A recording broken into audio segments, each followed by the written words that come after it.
সম্মানিত মসজিদের মুসাল্লি, আমাদের খুতবা শেষের পূর্বে জরুরি দু একটি কথা যেমনভাবে বলে থাকি যে আল্লাহ আমাদের যারা মারা গেছে তুমি তাদের কবরের শাস্তি মাফ করো।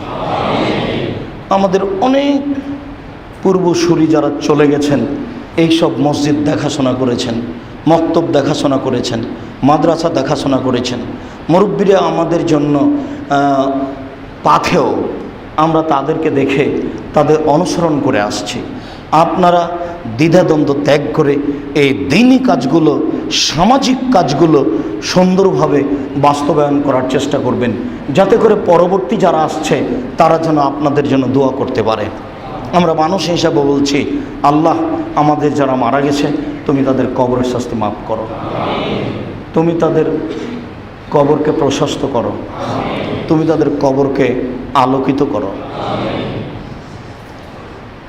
আল্লাহ আমরা যারা অসুস্থ, বাড়িতে ও হাসপাতালে, অনেকেই বড় ধরনের অসুস্থ হয়ে হাসপাতালে অপেক্ষা করছেন, অনেকেই বাড়িতে অসুস্থ অবস্থায় আছে, তুমি তাদের আরোগ্য দান করো।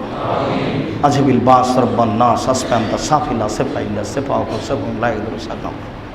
আল্লাহ যারা আমরা বেঁচে আছি তুমি তাদেরকে তোমার রাসূলের পদ্ধতি অনুযায়ী চলার তৌফিক দান করো।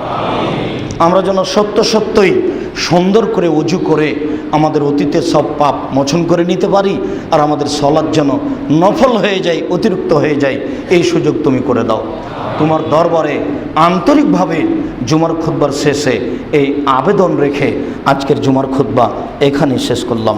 সাল্লাল্লাহু আলাইহি ওয়াসাল্লাম।